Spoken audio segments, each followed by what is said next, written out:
Grabatzen ari garen unean gaueko 12etatik 12 minutu igaro diren honetan, Realak eta Almeriak anoetan jokatu duten eSports Ligako 31. jardunaldiko norgehiagokaren analisia egingo dugu. Bina egin dute azkenerako eta honen bestez Realak aukera bikaina galdu du Europako postu horietan mantentzeko ez, baina gora egiteko behintzat. Gogoratuko ditugu, bi taldeek aurreko jardunaldietan egin zutena, alde batetik Realak irabazi egin zion Alavesi hutseta bat eta Almeriak hutseta 3 galdu zuen Osasunaren aurka. Hamaikakoi dagokienez Reala honelaxe atera da, Alex Remiro izan da ATP-an, Amari Traore eskuinegaletik, Javi Galan ezkerregaletik, Zubeldia eta Lenorman atzealdearen erdialdean, Zubimendi, Merino eta Zaharian zelai erdian eta goian eskuinaldetik Beker, ezkerraldetik Ander Barrenetxea eta goian Mikel Oiartzabal izan da. Aurrealdean esan genezake Barrenetxea ezik Oiartzabal eta Beker txandakatzen bezala joan direla erdigune horretan, baina egia da azkenerako eskuinaldetik gehiago Bekerrek jokatu duela. Bestalde, Almeria honela atera da. Maximiano izan da ATP-an, Bruno Langa ezkerregaletik, Marku Pubil eskuinegaletik, Edgar eta Txumi atzealdearen erdialdean, Lopi izan da euskarri moduan, Robertone eta Jonathan Bierak lagunduta zelai erdian, apur bat Jonathan Bierak aurrerago jokatu du eta gero gainera egin batean esan daiteke Pepe Melek egal batera bidali duela. Enbarba eta Luka Romero izan dira urrenez urren ezkerretik eta eskuinetik aurrean eta goian Leo Baptistao. Partida hasieran ikusi da Almeria ausart atera dela, baloia atzetik ateratzen zuen Pepe Melen taldeak, hor atzealdeko erdilariekin asko jokatuz, gero Lopik sekulako lana egin du baloia jasotzerako garaian, Robertone ere dezente jaisten zen, eta alde horretatik Almeriak atzetik irteteko eta jokoa proposatzeko partida hasi du. Ikusi besterik ez dago gainera baloiaren jabetzan Almeria gehiago izan dela Reala baino, eta horrek egia esan ez du oso ongi hitz egiten talde txuri-urdinaren inguruan, baina eraginkorrago noski Reala izan da orokorrean hartuta aukerak eta sortzerako garaian. Hasieran Almeria hasi bada ere, Almeriak baloi asko galdu ditu hor, eta behar bada Realak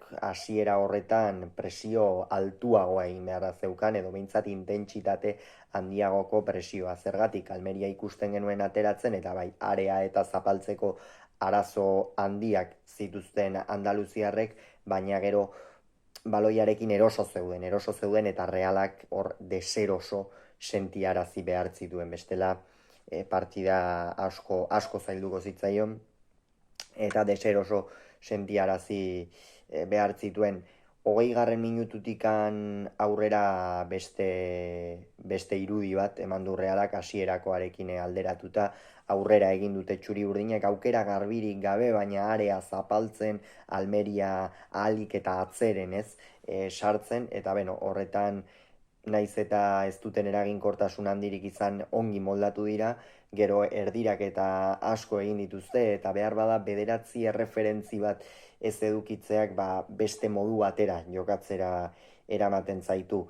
Hasiera batean esate baterako Xeraldo Beker eta Mikel Oiartzabal ez dira asko azaldu, gerora batez ere Xeraldo Bekerrek sekulako norgehiagoka egin du, gainera bera aldatu dutenean ere hori nabaritu da, Take Kubo bigarren zatian aipatuko dugu, baina saiatu da, baina Xeraldo Bekerrek norgehiagoka oso ona egin du. Hala ere, Realak partida kontrolpean zeukanean, batean Realak eskuinegaletik bidalitako baloi bat Amari Traoreri iritsi zaio, bertan Adrien Barbak buruz irabazi egin dio, eta honek Alex Remiroren aurrean bakarrik ez du barkatu. Realarentzat hori kolpe handi xamarra izan da, egin batean esan daiteke, zergatik partida dominatzen ari zen, egia da aukera garbirik esan dugun bezala ez zuela sortzen talde txuri-urinak, baina Beker arriskua sortzen ari zen, Zaharian ere inoiz baino parte hartzaileago, eta Realaren gola hurbil ikusten zen, eta batean Almeriak lehen gola egin du. Hala ere Realaren erreakzioa berehalakoa izan da, Javi Galanek ezkerregaletik indarzu egindako erdiraketa bat, eta Realari hori eskatzen zitzaionez, goitikan egiten diren globo horiek, baizik eta hor indarrez eta nahiko azpi erdikaldetik, eta Xeraldo Bekerrek maixuki sartu dio gola Luis Maximian hori ezkerreko zutoinean bikain egokituta baloia. Realak banakoa berdin du eta hortikan aurrera gainera gora joan dira, eta atxeden aldia izan da Realari gehien bat erasan diona izan ere, lehen zatian golaren ostean gora joan dira, gainera joko ikusgarria erakusten zuen Realak, ikusten zen zuloak bilatzen zituela Almeria gainera, zerbaite handi joa azkena, ez behar bada defentsan ez direlako oso fine ibiltzen, eta Reala hor zuloak ongi bilatzen ari zen, baina ezin zituen aukera garbiak sortu, ezin zuen Luis Maximianoren atea bilatu, eta hori falta izan zaio lehen zati horretan. Eta, bigarren zatian jada Almeriak lehen aldaketa egin du, eta honek egin batean den aldatu du. Luka Romero aldatu du, Luka Romero gaurkoan ez du partida ona egin, ez da ia agertu, pare bat lasterkaldi edo egin ditu, baina orokorrean Realeko atzealdeak lehen zatian esan daiteke Almeriako aurrealdea oso kontrolatuta eduki duela, eta hortxe atera da Ramazani, eta Ramazanik den aldatu. Ramazani hor eskuin aldetikan ipini du Pepe Melek, jokalari azkarra, eta Javi Galani kostatu zaioe hasiera xamarretik ura geratzea, baina, egin batean hasiera horretan lortu dute, baina gerora arrisku ikeragarria sortu duen jokalaria izan da. Bigarren zatiaren hasieran, Reala ez da ongi sartu, esan daiteke ez da ongi sartu, baina bai, gerora 50. Minututik aurrera, lehen 5 minutuak behar bada ez ditu oso onak egin, baina 50. Minututik aurrera jada berriz aukerak sortzen hasi da iaia Almeriaren atea zulatzen, eta 59. minutuan Mikel Oyarzabalek gola egin du, baina epaiak balio gabe utzi du, eta lehen zatian haze geldiketa bikoitza egin duen Luis Maximianok. Bigarren zatiaren inguruan ari nintzen, baina lehen zatian haze geldiketa bikoitza egin duen Luis Maximianok. Bigarrena Martin Zubimendiri atera dio, katuaren erreflejoak ditu Luis Maximianok, eta gaurkoan hori erakutsi du beste behin ere, ikeragarriak izan dira egin dituen geldiketak, eta hain batean horrek kondenatu du esan dezakegu Reala.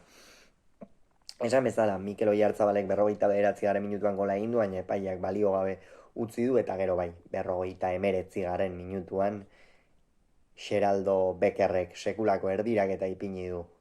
Jokaldi ikusgarri baten ostean, Mikel Oyarzabal bakar-bakari geratu da bigarren zutoinean Luis Maximianoren aurrean, eta Eibartarrak maixuki sartu du gola aurrelari peto baten moduan, ez? Aurrelari bati hori eskatzen zaio, area barruan ipintzen zaizkion baloiak errematatzen, eta Mikel Oyarzabalek hori egin du.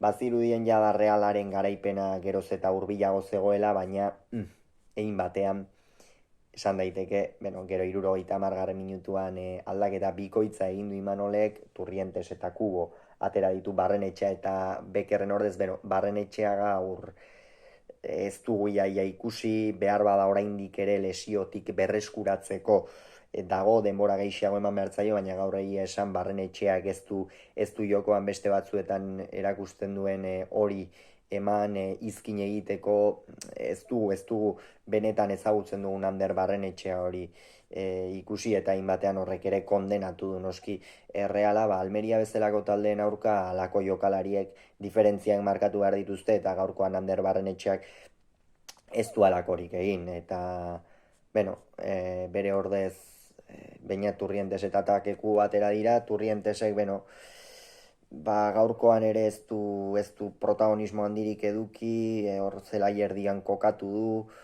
baina bazirudien pixka bat Imanolek atzera bezala egin nahi zuela, eta ez zait iruditzen hori egiteko unea zenik hor, eta benetan, Orioko entrenatzaileak ere noski akatsak baditu, eta behar bada Turrientes barren etxearen aurka ateratzea, eta Zaharian behar bada une horretan ez ateratzea, naiz eta ongi jokatzen ari zen Errusiarra, etzen diferentziak markatzen ari, eta hor iruditzen zait, Imanolek beste modu batera egin behar zuela aldaketa, eta bestetik takeku saiatu da nabarmen, askoz ere gehiago ezin zaio eskatu, baina azken denbora honetan ikusten ari gara ikeragarri kostatzen ari zaiola batez ere takeku hori zuloak bilatzea, errematerako zuloak bilatzea, paseak sartzeko zuloak, eta gaurkoan ere halaxe izan da, oso gainean zituen Almeriako atzealdeko jokalariak, esan behar da Almeriak lehen zatian atzealdean zulo ikeragarriak utzi dituela, baina bigarren zatian esan daiteke hobeto jardun dela, beste sendotasun batekin, eta takekuok hor ezin izan du ezertxo ere lortu.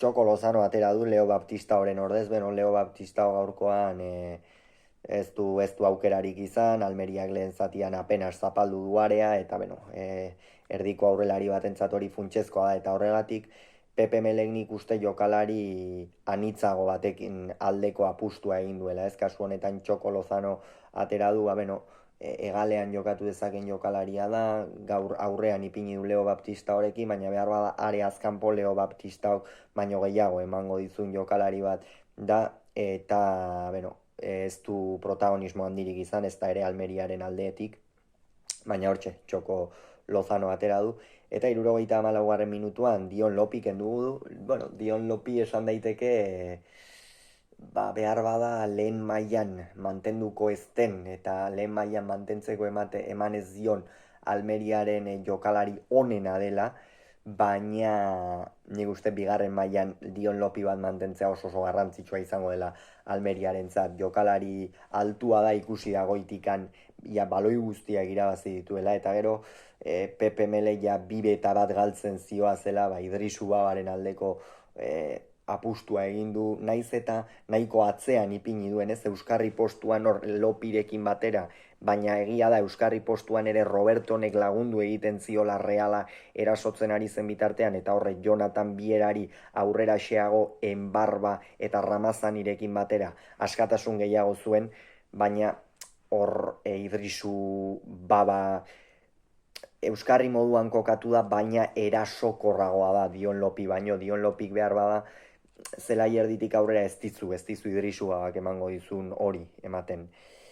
Eta, hor Almeria jada iaia erasora joan da, eta Realak 78. Minutuan Mikel Oyarzabal kendu du eta Andres Silva sartu. Andres Silva, balako norgehiagoketan Andres Silva bezalako jokalari batek, naiz eta 12 minutu jokatu, 12 minutu gehi luzapena, 18 minutu, 6 izan baitira. 18 minutu jokatzen dituenean Andres Silvak zerbait erakutsi behar du, eta gaurkoan ez du ezer erakutsi. Baloien bat edo beste iritsi zaio, baina ez, Andres Silva ez dago, denboraldi eskasa egiten ari da Portugaldarra, eta benetan hori izan da behar bada Imanolen beste akats bat, aldaketetan, eta azken aldaketa eren aurretik jada bazirudienean Realak 3 puntuak poltsikoratuak zeuzkala, bat-batean Almeria area barruan sartu da, uste dut Remiro ez duela irtera ona egin, eta Zubeldiak penaltia egin du, eta gainera epaileak zigortu egin du Igor Zubeldia txartel gorriarekin zuzenean, eta ezingo du Getaferen aurkako partida jokatu Azkoitiarrak.